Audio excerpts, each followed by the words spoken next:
Halo semuanya, selamat datang kembali di podcast ASN Bicara, tempat ngobrol santai soal isu kebangsaan dan birokrasi kekinian. Saya Anindita Dara, asal dari Direktorat Jenderal Prasarana Strategis dari Bandung, dan hari ini kita bakal bahas sesuatu yang lagi rame, soal perubahan lingkungan strategis dan tantangan hoax AI atau hoax yang dibuat atau disebarkan oleh kecerdasan buatan di Indonesia. Nah, sekarang pertanyaannya adalah, apakah ASN kita sudah siap menghadapi isu ini yang menjadi tantangan kebangsaan masa kini? Untuk hari ini sudah hadir 4 narasumber bersama saya yang terbagi menjadi 2 tim, baik yang setuju atau pro maupun yang kontra dengan isu ini. Dari tim pro ada Mbak Amel dan Mbak Nindya, lalu dari tim kontra ada Mbak Ananda dan Mas Andi. Mungkin untuk perkenalannya bisa dilanjut dari tim pro dulu, Mbak Amel. Ya, Assalamualaikum warahmatullahi wabarakatuh. Perkenalkan saya dengan Amelia Aswad dari Balai Wilayah Sungai Gorontalo, asal Gorontalo. Oke, yang berikutnya Mbak Nindya. Halo semuanya, perkenalkan nama saya Anindya Sulaksani Apsari, bisa dipanggil Anindya. Saat ini saya bertugas di Direktorat Jenderal Prasarana Strategis dan saya berasal dari Jakarta. Oke, kita lanjut ke tim kontra ya. Boleh Mbak Nanda, silakan. Assalamualaikum warahmatullahi wabarakatuh. Saya Ananda Dewi Putri, bertugas di BP2 Wilayah Sulawesi Tengah. Kemudian saya asal Makassar. Terima kasih. Oke, silakan Mas Andi. Ya, halo semuanya. Perkenalkan, nama saya Andi Arya. Saya dari BP2JK Wilayah Gorontalo, asal dari Makassar. Oke, sekarang kita masuk ke segmen yang pertama ya. Apa sih perubahan lingkungan strategis itu? Seperti yang kita tahu nih, lingkungan strategis kita tuh berubah dengan cepat banget ya. Seiring perkembangannya zaman, era globalisasi, dan lain-lain. Tapi sebenarnya maksudnya gimana sih? Apa yang dimaksud sama lingkungan strategis itu sendiri dan bagaimana contohnya? Mungkin Mbak Amel bisa dibantu pembukaannya? Oke, jadi gini, menurut saya sendiri untuk lingkungan strategis itu kayak lingkungan hidupnya ASN. Itu mulai dari lingkungan terkecil yaitu dari diri sendiri, kemudian keluarga, kemudian lingkungan kerja sampai dengan tingkat global. Nah, karena banyaknya tingkatan dari lingkungan strategis ASN, maka semuanya pasti semakin lama semakin dinamis. Sehingga ASN itu dituntut untuk nggak statis, nggak diam aja, harus selalu mengembangkan diri. Oke, tapi gini Mbak Amel ya. Eh, tapi kenyataannya gini, banyak ASN yang masih sibuk dengan urusan administrasi yang manual seperti itu. Jadi sistem yang belum seragam di antara semua instansi atau di lingkungan ASN itu sendiri gitu. Nah, yang jadi pertanyaannya adalah gimana kita mau adaptasi ke hal yang besar kalau dari fondasi dasarnya aja ini bisa dikatakan belum beres gitu. Eh, tapi justru itu kalau menurut saya karena memang banyak yang perlu kita beresi, nah kitanya ini yang harus menjadi agen perubahannya itu. Bukannya kita nunggu sistem sempurna baru kita mau berubah, baru kita akan melakukan perubahan, tapi justru dari awal kita yang ngerubah nih dari ada masalah apa. Jadi kalau misalnya nunggu-nunggu aja tuh nggak akan mulai, nggak akan selesai, nggak akan cepet beres gitu, dan nggak akan bisa berkembang. Saya setuju perubahan itu penting, tapi mari realistis lah. Kita kalau semua ASN disuruh langsung adaptasi ke level global, itu kayak nyuruh orang lari maraton, padahal baru bisa jalan. Nah, oke nih, berarti dalam rangka menghadapi proses beradaptasi itu, perubahan-perubahan itu kan kita juga sebenarnya udah kita pelajari ya di modul 2 itu, banyak yang bilang dalam menghadapi tantangan-tantangan tersebut, ASN itu perlu punya yang namanya modal insani. Sebenarnya gimana sih maksudnya dari modal insani tersebut? Kalau dari pandangan saya sih modal insan itu justru anugerah sih, karena modal insan itu kekuatan manusiawi yang bisa dari intelektual, emosional, sosial, moral, fisik yang memang hanya kita dapatkan di manusia gitu. Makanya justru itu kita ini harus mengasah terus biar kita sebagai ASN atau sebagai manusia juga bisa siap bekerja di kondisi apapun. dan dan dalam menemukan masalah apapun kita bisa terus beradaptasi seperti itu. Ya, Mbak Anin, masalahnya tidak semua ASN itu punya akses pengembangan kapasitas.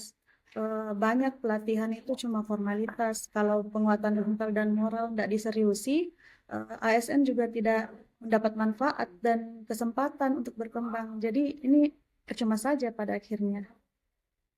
Betul, Mbak. Cuman menurut saya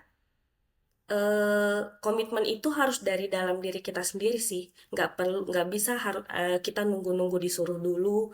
Nggak bisa kita nunggu dari orang lain dulu. Kita harus mulai semuanya itu dari dalam diri kita sendiri. ASN itu harus punya curiosity, harus punya rasa ingin tahu, harus punya keinginan untuk belajar. Karena kan kita ini sekarang hidup sudah di zaman yang serba canggih, yang serba dinamis, yang serba teknologi. Jadi menurut saya belajar itu bisa dari mana aja, bisa sambil rebahan pun kita bisa belajar gitu. Jadi harusnya no excuse sih. Ya, eh, menurut saya jelas ya dari Mbak Amel ya. Tapi saya sependapat sama Mbak Ananda. Ini posisinya kalau kita menekankan perubahan, tapi di satu sisi kok ini semua bebannya malah ke pundak ASN kan secara individu kan jadi nggak adil gitu kan. Nah, tapi yang perlu diingat itu yang paling penting itu adalah sistemnya. Sistemnya tuh harus seimbang dengan pengembangan ASN juga secara individu. Jadi harus seimbang lah seperti itu. Nah, jadi dukungan dari pemerintah untuk membangun kelembagaan dan juga perubahan itu harus seimbang. Oke, kan dari tadi udah banyak nih pendapatnya, terutama yang ketika memasuki era digitalisasi modern ya. Makanya ASN itu kan seperti diskusi yang Baba dan Mas em, ngomongin barusan, ASN itu jadi perlu banyak belajar agar bisa keep up nih, meskipun nggak semua memiliki kemampuan atau kapasitas yang sama. Nah, sehingga perlu juga bantuan-bantuan yang difasilitasi oleh instansi atau kelembagaannya masing-masing. Sekarang kita masuk ke isu hangatnya, yaitu hoax berbasis AI. Udah banyak nih yang kita temukan mostly di sosial media, video palsu, suara tiruan, gambar fake atau deepfake yang makin sini tuh makin mirip dengan kenyataannya atau aslinya. Alhasil jadi banyak hoax ini yang mampu menggiring opini massal dengan narasi yang salah. Nah, sekarang pertanyaannya, apakah ASN perlu mengambil peran dalam menanggulangi hal ini? Silakan dari Mbak Amel mungkin. Nah, kalau saya sih sangat setuju, Mbak. Itu sesuatu yang wajib gitu. ASN itu harus paham literasi digital dan kita itu harus paham mana yang hoax, mana yang real. Kita itu harusnya sebagai garda terdepan dan harus jadi contoh buat masyarakat karena ya siapa lagi yang bisa memulai informasi positif, informasi yang real, kalau bukan dari diri kita sendiri. Jangan sampai ASN kita yang seharusnya lebih terdidik, seharusnya lebih paham literasi, malah jadi ikut dalam arus yang menyebarkan hoax. Oke, tapi gini Mbak Mel ya, kembali lagi ke pertanyaan, apakah semua ASN punya nggak ya bekal itu? Tak banyak juga, kenyataan di lapangan kita melihat banyak ASN yang gaptek, gitu kan, yang bahkan buka email aja masih bingung, gitu. Jadi kalau menurut saya, mending jangan terlalu over ekspektasi dulu deh. Hmm, Kalau saya sih setuju dengan yang apa Mbak Amel bilang ya. Benar, makanya kita sebagai ASN itu perlu pelatihan. Dan yang saya tahu memang pemerintah pemerintah terutama instansi kita juga banyak kok memfasilitasi pelatihan-pelatihannya. Tapi untuk paling dasarnya untuk literasi digital wajib kita harus bisa memverifikasi info buat tahu mana yang info baik, info benar atau info yang hoax. Dan untuk bisa melakukan itu kita harus nggak perlu harus jago teknologi, cukup tahu cara kerja dasarnya aja karena itu kan bisa kita baca lalu kita pikirkan oh ini bagus atau enggak dan perlu nggak sih kita teruskan ke orang-orang atau kita hanya jadi membuat keributan aja kayak gitu. Saya setuju ada ancaman dari hoax AI. Tapi apakah ini jadi tanggung jawab semua ASN gitu? Kita juga perlu garis batas yang mana yang harus menjadi tugas dan tanggung jawab kita. Jangan sampai semua ditumpuk ke ASN. ASN bisa overload perannya kan? Gitu, Mbak. Oke, dari yang aku tangkap nih diskusinya, berarti mungkin memang ASN itu kan dia merupakan contoh untuk masyarakat ya, karena kita adalah wajah dari pelayan masyarakat itu sendiri. Namun bukan berarti harus semua memang dibebankan kepada ASN atau melakukan perubahan yang drastis tanpa dibarengi dengan fasilitas yang baik juga gitu. Sebenarnya bisa dimulai dari langkah-langkah kecil terlebih dahulu. Nah, kalau begitu, kira-kira apa nih langkah konkret yang bisa dilakukan ASN mulai dari sekarang? Kalau menurut saya, yang paling gampangnya pertama adalah tingkatkan literasi digital. Dari yang paling kecil tadi, yang verifikasi info. Ya pelan-pelan, mungkin makin lama kita makin advance juga. Lalu kedua, baru kita bisa bangun budaya kritis ini di instansi.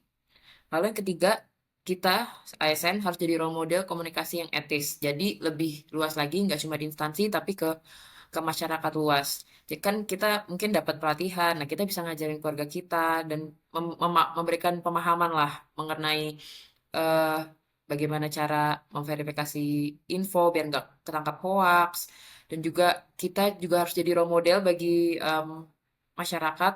Jadi kita harus benar-benar menjaga gimana cara kita bersosial media biar orang nggak langsung mengeneralisir lah bagaimana ASN itu di sosial media atau di mana-mana di Indonesia seperti itu. Saya tambahkan juga perlu kebijakan yang jelas. Jangan sampai ASN dihukum karena salah mengomentari hoax yang mereka sendiri yang nggak paham gitu. Edukasi dulu baru regulasi. Terima kasih. Oh, saya sih sepakat dengan Mbak Anin ya. Jangan sampai tunggu disuruh dulu, jangan tunggu harus ada arahan dulu dari apa? Dari petinggi-petinggi kita, jangan sampai kita posisinya menunggu gitu. Kita harus proaktif, mulai dari hal kecil, mulai dari diri sendiri, verifikasi hal-hal kecil sebelum share misalnya. Itu kan hal-hal kecil yang bisa kita lakukan ya tanpa harus menunggu kebijakan, tanpa harus menunggu arahan-arahan. Kalau misalnya ada info-info yang meragukan, kita kan bisa tanya. Itu adalah hal-hal kecil yang bisa kita lakukan mulai dari diri sendiri. Bayangkan kalau ada 1.000 orang ASN yang menunggu dengan ada 1.000 orang ASN yang melakukan hal-hal kecil. Bayangkan dampaknya terhadap negeri ini begitu. Jadi menurut saya dari mulai hal-hal kecil itulah yang bisa jadi kontribusi ASN untuk ketahanan informasi negeri ini. Sepakat, Mbak. Sepakat dengan pernyataan dari Mbak-mbak semuanya. Cuman seperti yang sebelumnya sudah saya katakan, tolong untuk semua beban-beban itu jangan ditekankan ke individu ASN itu sendiri. Jadi dari satu sisi pemerintah juga harus memfasilitasi dengan baik, memfasilitasi pelatihan yang merata. Khususnya itu jangan cuman ASN yang di pusat aja yang dapat pelatihan-pelatihan itu, tapi untuk di bagian ASN-ASN yang di daerah itu juga wajib untuk mendapatkan fasilitas pelatihan yang sama dan merata. Terima kasih. Oke, wah luar biasa ya diskusinya hari ini. Ada yang optimis, ada yang realistis. Yang penting dua-duanya memiliki peran yang seimbang. Nah, jadinya kita sepakat nih bahwa perubahan lingkungan dan kemunculan hoax AI ini bukanlah hal kecil, karena dia bisa jadi tantangan kebangsaan masa kini. Sehingga respon kita sebagai ASN juga nggak bisa setengah hati, agar bisa mengubah hal ini menjadi peluang memperkuat literasi digital bangsa. Terima kasih banyak untuk keempat narasumber hari ini, Mbak Amel, Mbak Anin, Mbak Nanda, dan Mas Andi. Dan buat teman-teman pendengar, semoga podcast ini bisa jadi bahan berpikir dan semangat buat terus belajar dan melayani dengan integritas. Sampai jumpa di episode berikutnya. Tetap cerdas, kritis, dan cinta negeri ini. Terima kasih. Terima kasih semuanya.